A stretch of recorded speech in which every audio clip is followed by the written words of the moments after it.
nk'akahe kantu wavuga ebana kakubayeho kumva kabisa nishaza bya atari muri 2025? Banyirukanye school. Wow.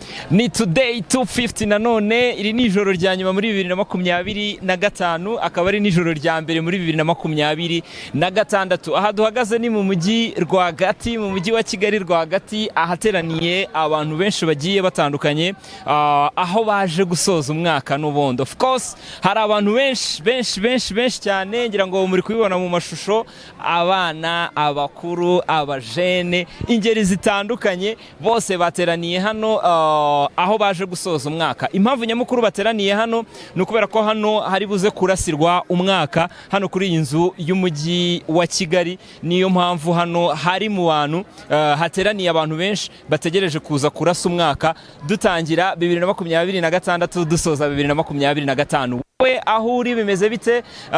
Umwaka uri kuwusoza gute? Ufite izihe gahunda muri iri joro? Wasokeye hehe?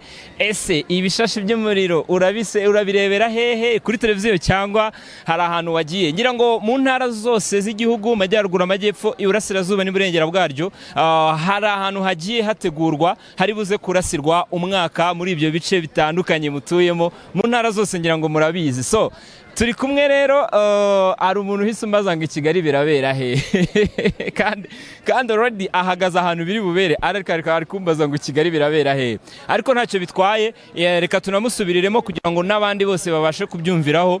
Mu mujyi wa Kigali by'umwihariko hararasirwa umwaka ahantu hane hatandukanye. Hari hano mu mujyi wa Kigali, duhagaze hano hagati kuri iyi nzu y'umujyi wa Kigali, hari i Nyamirambo kuri stade, kuri Pele Stadium, hari kuri Canal Olympia muri Kicukiro, hanyuma hakaza no kuri Kigali Convention Center. Aho niho hantu hane mu mujyi muri Kigali hari buze kurasirwa umwaka. Ariko hari ahandi hantu h'umwihariko hari buze kurasirwa umwaka, ariko byo ntago biraba ari rusange kuko biraba ari iby'abashyitsi baho hantu. Harimo nko kuri Serena Hotel, harimo kuri Hotel de Mille Collines, harimo Atelier Dive. Aho hose haraza kurasirwa umwaka, ariko byo biraba byihariye, ntago biraba biri public ku buryo biri bwitabirwa n'abantu bose, biraba ari iby'abakiriya baho hantu. So today 250 turi gutembera umujyi wa Kigali tukwereka uko abantu biteguye kwinjira mu mwaka mushyashya dusoza 2025 dutangira 2026. Aha duhereye ni mu mujyi wa Kigali rwagati. Of course twagomba guhera mu mujyi rwagati, ariko turagenda tukunyurira no kuri izo muri ibyo bice bine byose by'umujyi wa Kigali twari tukubwiye. Nuko duhereye hano mu mujyi tugiye kureba uko bimeze. Abadukundira baratuvugisha batubwira uko umwaka wabo bawusoje, ese intego bari mufite mu mwaka turi gusoza mwazigezeho ku kigero kingana gute? Ese ingamba utangiranye umwaka ushya 2026 ho bimeze bite? Ntujye kure ya today 250, turahari iyi mihanda ya Kigali iri joro ryose. Ebana turari gutembereza tukwereka uko bimeze duhereye hano mu mujyi rwagati. Abantu batandukanye ubwo uko baragenda batuvugisha batubwira uko umwaka bari kuwusoza nuko bitegura gutangira undi, aho bose turaza kugenda tuganira nabo hirya no hino muri izo nguni cyangwa muri ibyo bice byose turi buze kugeraho. Ntujye kure, gumana natwe. Today 250 nitwa Iva Ertier, Wilson ari kuri kamera.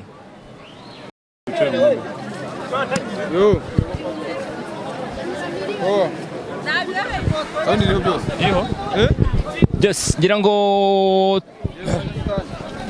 yes, nkuko twari tubikubwiye rero ko aha duherereye ari mu mujyi wa Kigali rwagati, hamwe mu hantu hari buze kurasirwa umwaka. Hari activities zigiye zitandukanye.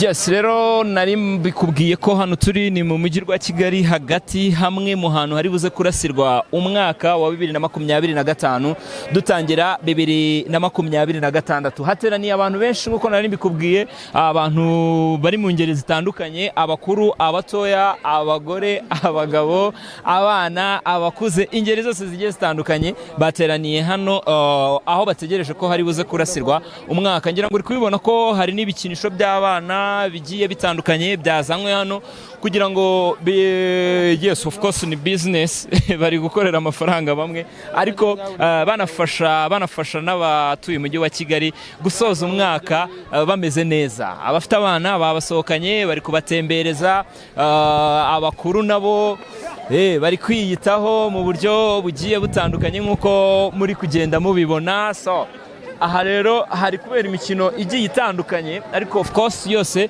ikigamijwe ni ukugira ngo amasaha abe yegera imbere bigere ku masaha nyirizina yo kuza kurasa umwaka. Turahakubereye rero mu mihanda igiye itandukanye ya Kigali tugenda tukwereka uko byifashe ubwo abatuye uyu mujyi bitegura gusoza umwaka wa 2025 batangira 2026. Ngira ngo uri kubibona ukuntu hameze hano mu mujyi ahitwa kuri Car Free Zone. Ngira ngo uri kubona ko hari abantu benshi bagiye batandukanye baje kwirebera ibishashi, baje kurasa umwaka basoza 2025 dutangira 2026.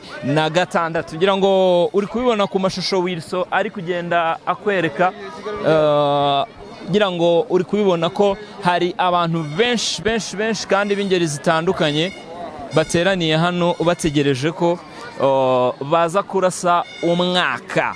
Yes, Wilson rero ari kugenda abibereka ku mashusho nyine. Ngira ngo muri kubona ko hari abantu benshi hari abantu benshi baje kwihera ijisho ibishashi byo kurasa umwaka. By'umwihariko urabona ibishashi by'abana babizanye ku buryo abantu bakuru bari gutemberana n'abana mu gusohokana n'abana muri uyu mugoroba nabo nta rungu bari buze kugira. Ngira ngo urabona ko ibintu bimeze fresh cyane. Aha ni mu mujyi rwagati ariko n'ahandi hose turahakugerera. Mu mujyi wa Kigali umwaka barawurasira ahantu hane hatandukanye kandi aho hantu hane hose hatandukanye turahakugerera tukwereka uko byifashe. Ngira ngo Wilson kuri kamera arimo aragenda abereka uko bimeze neza cyane 5 kuri 5. Bwiye ko turi kugenda dutembera mu mihanda ya Kigali tubereka uko byifashe mu ijoro rya nyuma rya 2025 dutangira umwaka mushya wa 2026. Twahereye mu mujyi rwagati hamwe mu hantu ari buze kurasirwa umwaka. Turagenda tugera no mu bindi bice bigiye bitandukanye ariko of course tugenda tuganira n'abantu bagiye batandukanye batubwira uko basoje umwaka wa 2025 nuko biteguye gutangira 2026. Ese intego bari bafite ni izihe? Ese bazigezeho? Aho byapfiriye ni hehe? Niki cyo gukosora? Ibyo byose nibyo turi bugende tuganira n'abantu bagiye batandukanye. Of course turi gusoza umwaka no kwishima, ni byishimo, abantu barasa neza, umujyi ebana bari kuwugenda bawuzuye, ni benshi cyane abantu bari mu mujyi rwagati ariko ntacyo bitwaye. Ni bigaragaza ko hari amahoro n'umutekano kuko abantu barishimye bameze fresh cyane. Umusa bimeze bite? Fresh, meze neza? yeah. Umwaka uri kuwusoza gute se? Umwaka ndi kuwusoza flex. Gusoza umwaka ugihumeka umwuka w'abazima, ntawe utarwaye, nta kibazo ufite. Abana bari neza kabisa, bari fresh cyane. Ubundi se bakwitana bayita Tisen Karumera ariko nkabanzwi cyane ku izina rya King Sike. King Sike? Yeah. Wow. Ayo mazina siko numva adasanzwe. Ntago sanzwe kuko nanjye ntago nsanzwe. Ntago sanzwe. King Sike ntabwo asanzwe. Hanyuma King Sike, urwo ni hehe? Mu rugo ni hano hepfo ku Muhima. Utuye ku Muhima? Yeah. Ubu waje nawe gusoza umwaka nyine kureba barasa umwaka hano mu mujyi? Yeah, naje kwenjoyinga nk'abandi nyine. Kwishimira nyine ko umwaka urangiye undi ukaba utangiye nyine tu. Ukaba utangiye? Yeah. Ni iki wishimira muri 2025 kurusha ibindi? Kurusha ibindi nuko ngihumeka umwuka w'abazima. Yeah. Ibisanzwe intego z'umwaka wari ufite wazigezeho? Uko biri kose ntago navuga ko nazigezeho 100% ariko naragerageje nka 70% nazigezeho. Wow, 70% rero ni kenshi. 30 gasigaye buriya ni ugushyiramo ingufu nko muri iki gihembwe cya mbere cy'umwaka rajyo bikaba birangiye. Niyo gahunda. Umwaka utasi ujyanyemo izihe ngamba 2026? Mwaka 2026 ingamba njyanyemo nuko imihanda izasigara imvuga izina ryanjye King Sike. Ongera usubiremo neza. Ingamba ujyanye muri 2026. Ongera udusubiremo neza. Ingamba njyanye muri 2026 nuko imihanda tuzasuzura mwaka imihanda iri kumva ingoma zanjye kabisa. Ubu butumwa ingoma zanjye. Imihanda iri kuvibinga ingoma zanjye. Yeah. Wilson, ubu butumwa turaza kubukata tubushyira ahantu tubibike. Ubundi King CK mu mpera z'umwaka utaha tuzamushaka nanone yongera tubwire. Niki gituma wumva ko umwaka utaha cyangwa niki wizeye uvuga uti abantu umwaka utaha nanjye bagomba kumenya imihanda igomba kundirimba? First of all, ni Imana. Kabiri ni ugukora cyane. Ufite impano? Ngaho twumvishe impano rero. Twumvisheho gatoya. Street mbamigiramo, mbakomeza ivasi kazigiramo, diri zose tuba twirukamo, street struggle nizo twirirwamo, izishuri zitwiyumvamo, utazishaza ntiyakwirirwayo, inzozi z'agenge ziri muri bank, mwanya bitch utataye in the past. Iyo ndirimbo bayita ngo iki? Bayita Street. Street? Dore nayikoranye n'uno muniga bita Dinero. Dinero nawe tujoyininge ntacyo bitwaye wana. Mwita Dinero na Young CK na King CK. Dinero na King CK. Ni groupe? Ni groupe. Ya KGT Gang. Twagiye twafashe umwanya tubyigaho, itsinda ryacu turyita KGT Gang. KGT Gang. Nako YouTube channel hose biriho tu. Nuko bidasanzwe muri iyi mpera z'umwaka. Nawe twumvisheho gatoya. Mirongo. Lazi game nigga take mention ID. Kongerejwe ariko. Lazi game nigga take mention ID. Ndagukubititse fast on this. So many for my ID yari yo life nakuzembe atamu na ID. Imana y'umukara ni yasri. Still ndi umufana ariyo si. Ukivuga ino banga niki niyo si niyo ndarejero mbyina niyo vi education is fast in game gerageza just on continent I think about ya last day introduction help us the right way business ligo na makoyini for lane no black amugo no time let me go give me no more love I give you the blanks and the colony flame little bit and the fitness. Thanks. Mwabumvise rero abajene apari y'imiziki mukora iki kuko ndabona mukiri abajene apari y'imiziki mukora iki? No gusoma nyine tu. Mwiga hehe? Murigana? Ntago twigana. Wiga hehe wowe? Niga ku Gisozi. Wowe? Araje niga hano Mushahafi. Mushahafi. Okay. Byageze gutera mwihuza. Ni ukuvuga ngo bitewe n'umuziki nyine dukora kandi twaduhujwe n'injyana yacu imwe ya drill. Niyo twagiye duhuzamo nk'abasani tukavuga ati reka dukora ingoma tujye tuzabanyarwanda ndetse bakunde n'ibikorwa byacu. Gusa nyine umuziki niwo dushaka guteza imbere hagati yacu nyine tu. Actually nubwo turi babiri gusa ari n'abandi nabo bajoyininga naribi. Nabo bose muri kumwe crew imwe. Namwe mudusohoza. Nabo nabicanyi. Nabo nabasani. Amaye bakwita Devo. Ngiye bayita Hewishpaka. Okay, ubu mwese muri kumwe. Ebana. Deka tubifurize amahirwe masa ko uri gukingiriza kamera. Reka tubifurize amahirwe masa muri 2026 urumva ko niteganya ko imihanda izaba iri kuba vibinga hanyuma izo ngamba zanyu kuyigira ni kimwe, kugira ibitekerezo ni kimwe, ikindi ni ugukora kugira ngo bizabe impamo bive mu magambo cyangwa mu bitekerezo bijye mu bikorwa. Siko bimeze? Ebana, keep it up, mukomereza aho imbaraga nyinshi cyane.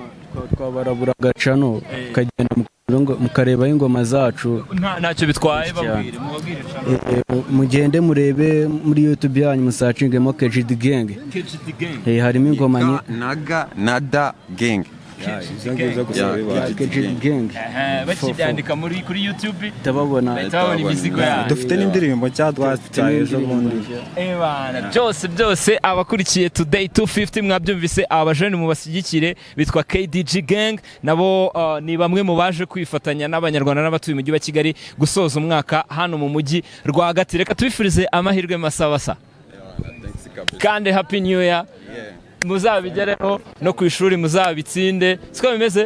Murakoze cyane. Yes, turacyari mu mihanda nyine nkuko nabikubwiye turi kugenda tuganira n'abantu bagiye batandukanye batubwira uko umwaka wabo wagenze wa 2025 nuko biteguye gutangira 2026. Ingamba ni nyinshi, gahunda ni nyinshi, baba bafite imipango ni myinshi. Ariko nyine hamwe n'Imana Musa bimeze bite? Ni neza nane. Neza. Mwaka mushya. Kuri twese. Bakwita nde? Nitwa Bienvenue. Uvuye Bienvenue? Mvuye Nyacyonga. Uvuye Nyacyonga? Kurasira umwaka mu. Fo. Kati rwaga. Nabi kabisa.